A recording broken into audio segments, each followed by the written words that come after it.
Okay, good afternoon, ladies and gentlemen. Thank you for the introduction. My name is Zsófia Jólesz. I am a PhD student also from Eötvös Loránd University, and I'm also working in the Wigner Research Center for Physics. My supervisors are also Gábor Bíró and Gábor Pap, and I am in a very lucky situation that Bence has already explained everything about hadron therapy and proton computed tomography, so I can go straight to the image reconstruction part. Okay, no, I'm just kidding. I will start with a brief introduction in case someone didn't pay attention to the previous talk. So, as you all know, unfortunately, cancer is still one of the leading causes of death today. But thankfully, we have a wide variety of treatments such as surgery, chemotherapy, radiotherapy, or immunotherapy. Most of the time, some of these are combined. Since my topic is in connection with radiotherapy, I will talk about radiotherapy now. So what is radiotherapy? It uses the power of ionizing particles, which we call radiation. The question is, what kind of particles does it use? So the most widespread or the most common type of radiotherapy uses photons, but excellent results have been achieved by protons and heavy ions, which is caused by, or the reason for that is what Bence has already explained quite well, is the dose deposit of these particles. So when protons and heavy ions enter some material, they will lose most of their energy through Coulomb scattering, which will result in this so-called Bragg peak you can see here. And as you can see, the dose deposit characteristics are very different in the case of photons and protons or heavy ions, because in the case of protons and heavy ions, such as carbon ions, it's very localized compared to the dose deposit of X-rays. One of the main reasons why proton and heavy ion therapy is not that widespread today can be seen on this picture here, which is the layout figure of the heat center in Heidelberg. And you can see that the size of these instruments are huge, not to mention that they cost a fortune. So this is one of the main reasons why it's a bit less widespread. Another reason is the problem with the imaging, which Bence also explained quite well.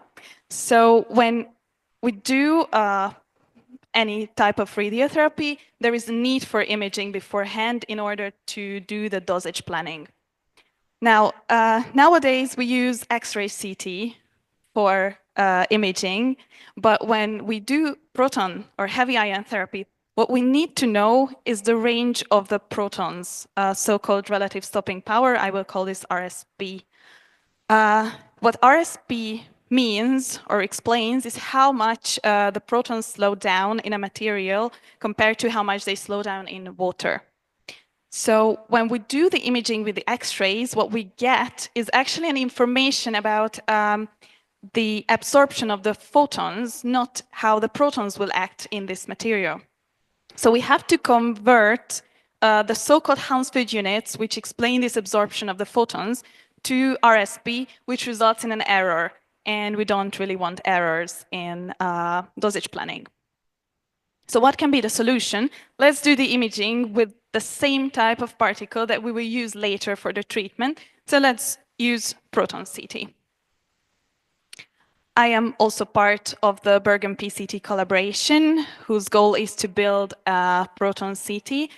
This proton CT is based on the aforementioned high-energy particle detectors used in CERN's ALICE collaboration, which uses this very high technology chip called the Alpine chip, short for ALICE pixel detector, which is a monolithic active pixel sensor.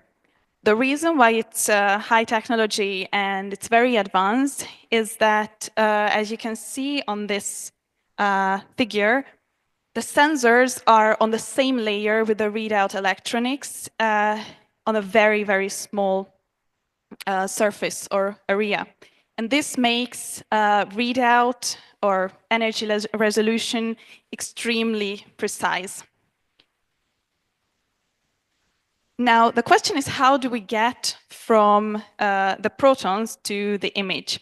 So first of all, we irradiate the phantom or the patient with high energy protons. High energy in a medical physics term means about 100 megaelectron volts. The next step is the detector system, which senses the signals. And I have to add it here that these first two steps are currently done by Monte Carlo simulations, since the proton CT is still an ongoing process in the making. So unfortunately, we don't have real data from the detectors yet. The third step is processing of the signals, which consists of the reconstruction of trajectories from the hits and predicting energies, which is my excellent colleague's part. And last but not least, we come to the reconstruction of the image, which is the part I am working on.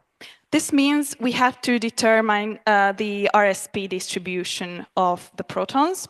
And for that, I have been working on the development of a framework I will talk about in details. And then later on, I evaluated this framework with so-called phantoms, which I will also explain later on what these are. Before I would jump into this framework, let me talk a bit about image reconstruction techniques. So we can group image reconstruction techniques into two main groups. The first one is very simple. They are based on integral transformations and called Redon and inverse Redon transformations. These are very easy to use, but unfortunately they cannot be used for proton CT because of the nuclear scattering of the protons, which are actually the advantage of the protons, because this is what leads to the Bragg peak. But we can't use these integral transformations due to this. The other big group is the iterative reconstruction techniques, which model the problem as a simple linear equation system, of which you can see an example here. This is a very simple example. We have A, which is a matrix. This matrix contains the interaction coefficients between protons and pixels, or if we are in 3-dimension, pixels are called voxels. X is the vector that we are interested in, which contains the estimated proton relative stopping power values. And Y is a vector that contains the known water equivalent path length values of the protons. So how should we imagine an iterative reconstruction? We have an initial image without any structures on it whatsoever. And on this image, we apply some corrections. We review the corrected image, but let's say we don't really like this corrected image, so we apply some further corrections. We review it again, we might not like it still, and we apply some further corrections, and we repeat this as long as we don't get a satisfactory image. So now let me jump onto the interesting part, so the development of this framework I've been working on. So as I said, the first step is the generation of the data. I already mentioned I used Monte Carlo simulations for that, using GN4 and GATE. This part, or these simulations, are very, very time consuming. So for that part, I applied parallelization in order to make it a bit faster. I simulated 360-degree rotation, getting data in every degree and in every 2 millimeters. The next step is adding simulated measurement errors. This means basically simulating energy and position uncertainties of the proton trajectories. These come from correlated Gaussian distributions. And for example, for the energy, we used 2 megaelectron volt uncertainty. I wouldn't explain now the position uncertainties. This is quite a complex one, but if you're interested after my talk, I can elaborate on that a bit more. The third step is the so-called 3 sigma filtering. What we do with the 3 sigma filtering is that we filter out the protons that had a large angle scattering, since we don't really use them for image reconstruction anyway, and that's why we filter them out. The fourth and one of the key steps is the most likely path calculation. So we have two informations or two positions. We know where the beam starts. We know where we sense it with the detector. And from that, we can tell where it intersected the phantom or the patient with a known contour. And what we want to say is an estimated path. How did the proton travel between these 2 points? Now, we could do this calculation in every pixel, but this would take ages to do. And here we really need to find a compromise between speed and accuracy. This is very important, and for that I used so-called cubic spline fitting, which is very reasonably accurate. And last but not least, we arrived to the calculation of the relative stopping power distribution, for which I used an algorithm which is based on the Richardson-Lucy deconvolution. This Richardson-Lucy deconvolution is a statistical iterative algorithm which is based on the maximum likelihood expectation maximization method. Now, this algorithm has never been used in medical imaging. It was originally used in optics. And what it does is basically solving this fairly simple equation. This doesn't look that pretty, but if you look at it a bit closer, you can realize that this is actually the same equation I showed you a few slides before. So here we have the same X factor, which we are interested in, containing the predicted RSP values. K is the number of iterations. Y is the vector which contains the water equivalent path length values. Now, these would come from the detector. Right now, they come from simulations. And A is a matrix that contains the interaction coefficients. Now, this is a very challenging task, technically, because we talk about here millions of proton trajectories. So this is computationally very, very expensive. In order to make it faster, I have used GPU for this task. So what I have is a C++ code, which I sped up using CUDA. These are the so-called Hadamard ratios, and these are calculated for every trajectory in the kernels of the GPU. I used the Wigner's Science Lab GPUs. I used NVIDIA GPUs with 32 gigabyte RAM. And my goal was to maximize resolution while minimizing the runtime. For that, I also made a development of adaptive grouping or adaptive grouped processing of the proton trajectories. And I will talk a bit about here. So what does this mean? So we have the data, and this data is, which is to be processed, is getting grouped. And when we do the iterations, we always compare the consecutive iterations. And if the mean squared error between the consecutive iterations is smaller than a given threshold before the 10th iteration, we divide the threshold by 2. Otherwise, we will continue with the next group.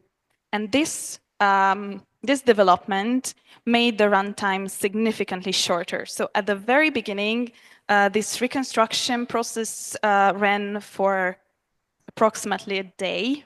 Then we could shorten it for hours, but with this development, we shortened it for minutes. And here we talk about around 1 million protons. And now I would like to talk about the evaluation and the results. for that, I use the aforementioned phantoms. So phantoms are publicly available tools that we usually use for exactly this evaluation of imaging systems. I use 3 phantoms for the evaluation: the Derenzo, the CTP404, and the CTP528. For spatial resolution, I use the Derenzo and the CTP528. As you can see, the Derenzo phantom has 6 sectors of different sized aluminum rods. And the CTP 528 has 1 to 21 aluminum line pairs, each sector on 1 centimeter. I will talk a bit about that later, how we can define spatial resolution. And the CTP 404 is used for measuring the reconstructed relative stopping power accuracy, and it has 8 inserts made of different materials. I would like to start with the spatial resolution using Derenzo. For that, I want to tell you a bit about how we can define spatial resolution, or what we call a good spatial resolution. So what we use in order to measure spatial resolution is usually the so-called modulation transfer function. Modulation transfer function will basically tell us how well we can differentiate between 2 identical objects on an image. So let us say we have the perfect resolution where we can distinguish between these line pairs, so-called line pairs, practically an infinite amount of them. But these line pairs go through an imaging system, which makes it a little bit blurry. So we won't be able to distinguish more than, let's say a number, 5 line pairs in a centimeter. So what we measure this modulation transfer function in is a line pair per millimeter or centimeter or some kind of length. So we can say that the more line pairs we can differentiate between, the better our resolution is. Now, how did we use this modulation transfer function with the Derenzo phantom? So first of all, we can see that this has a background, so-called background, on this reconstructed image. So we first subtract the mean background. Then we find the individual rods from each sector where we can still tell the rods apart or distinguish between them. Then we average them, and from their average, we get the so-called point spread function. And why the point spread function is important is because its 2-dimensional Fourier transformation gives us the modulation transfer function. And then we take the 10% value of it, which is the conventional value, what we usually investigate when we want to tell something about the spatial resolution of a system. So here you can see how this looks like, this modulation transfer function for the different sectors. And here I conclude the results. So as you can see, I also put 2 references from literature, and we have investigated or checked 3 different setups. One is the so-called ideal setup, where we didn't add measurement errors. And there is one which simulates silicon pixel detectors, and another one that simulates silicon strip detectors. And you can see our results here, which are fairly close to the ones available in literature. However, of course, there is still room for development. I would also like to say a few words about how we did the spatial resolution calculation with the CTP 528. So in this phantom, we have actual line pairs, as you can see. So what we did here was we took the intensity in different lines which go through these sectors perpendicular to the line pairs. We averaged them and found local minima and maxima, and from these minima and maxima, we could calculate contrast. And from the contrast, we can calculate the modulation transfer function. And you can see the results here. These are very, very close to the theoretical limit that we can reach, the maximum spatial resolution we can achieve. And now I would like to talk a bit about how I investigated the RSP reconstruction accuracy with the CTP 404. So for that, I took the publicly available so-called ground truth values, which means the ground truth RSP values of each rod, which are made of different materials. So these are RSP values of different materials. And I compared the ground truth values to the reconstructive values. And as you can see, we have two different histograms here. On one, I compared the ground truth values with the ideal reconstruction, the realistic reconstruction, and then I also applied a Gaussian blur and an averaging blur on the realistic setup. So you can see the results here. And on the other histogram, I compared the aforementioned ground truth values with the ideal setup, the silicon pixel and the silicon strip setup. We have reached on average 4% relative difference, which is again about the same order of magnitude as the results available in literature achieved by other type of reconstruction methods. I have seen 1% in the literature, so here we still have some room for development, but these results are already quite promising. So with that note, I would like to conclude my achievements and my future plans. So we have used Richardson-Lucy algorithm for the first time in medical imaging, and we have reached quite promising results with that using around 1 million proton trajectories. These results are comparable with other used algorithms, but naturally, in order to reach clinical usability, which would be the long-term goal, we would need further developments such as precise three-dimensional reconstruction, since our model can only handle two-dimensional reconstruction at the moment. We also would need robust evaluation using realistic phantoms, such as a hat phantom. And of course, we could use some further improvement in runtime, which could be achieved by possibly using machine learning, for example, for noise filtering or the most likely path calculation. And I'm also happy to add it here that I earned the first place on the OTDK recently with this research, so I hope I will be able to continue this during my PhD. Thank you for your attention, and please ask me questions if you have some.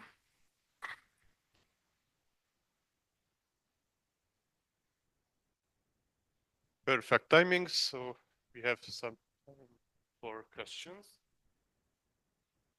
Thanks for the nice talk.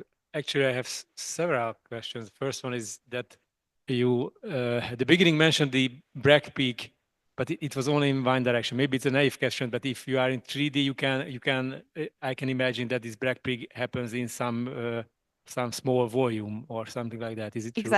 Exactly. And do you have because as you said, maybe so you are not finished all this investigation. So do you have some feeling about what happens if there is not only water but some kind of material? So what happens with the back peak? It gets wider, or there will be more peaks, or do you have any thoughts about that how it would look like? I would say we have to be careful with the position of it, because so what the Bragg peak's position depends on is when will the protons reach the point where they deposit their maximum energy. And it depends on how much they scatter on the atoms before they reach that point. So what happens here is essentially they start scattering, they slow down, so they scatter more, they lose more and more energy, and it builds up and leads to this bragg peak. So if we have some different material on whose atoms the protons scatter more, they will eventually lose their energy quicker. So the position of the bragg peak will be somewhere else. So I think this is what we need to consider. Okay, so that's maybe this concern. The last the last question is that what you probe this kind of rods, so they are some kind of materials which have some density, but these densities are close to what can be found in human tissues, or what, or not, or this is not related to that. Not all of them. This is, I mean, in the case of CTP 404 or in the case of aluminium inserts, they are not very close to human tissues or bones. So this would be, for example, part of the evaluation using realistic phantoms, because these realistic phantoms, for example, a hat phantom, they contain materials that resemble the human tissues. So the bones, the muscles. So I would say that it's not only matters that if it's aluminum, this is a simple metal thing. This is very different than a bone structure. Exactly. So this is only for testing if it actually works and if we actually can, because the reason why CTP 404 is really good for RSP reconstruction is that it has very different materials with very different RSP values. And if we can say that we could reconstruct this very wide variety of RSP relatively well, then we can say, yes, okay, then we will be able to reconstruct the human tissue as well. Okay, thank you. We have time for a few more questions.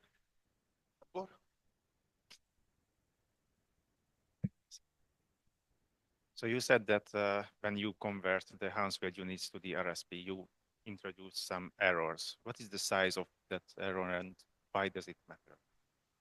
It is about 7%, if I recall correctly. And it matters because when we do this, what I mentioned before, when we do this dosage planning, we have to take into account how much energy these protons will deposit when they go through the patient. And if we have a 7% error, it can already shift the planned dosage in a way that when we do the therapy, we either plan with more or less dosage that the patient would require or the situation would require, which can result in worst case overdosing the patient or underdosing, which is also not very good. You want to spare the healthy tissues as much as possible, right? Exactly, exactly.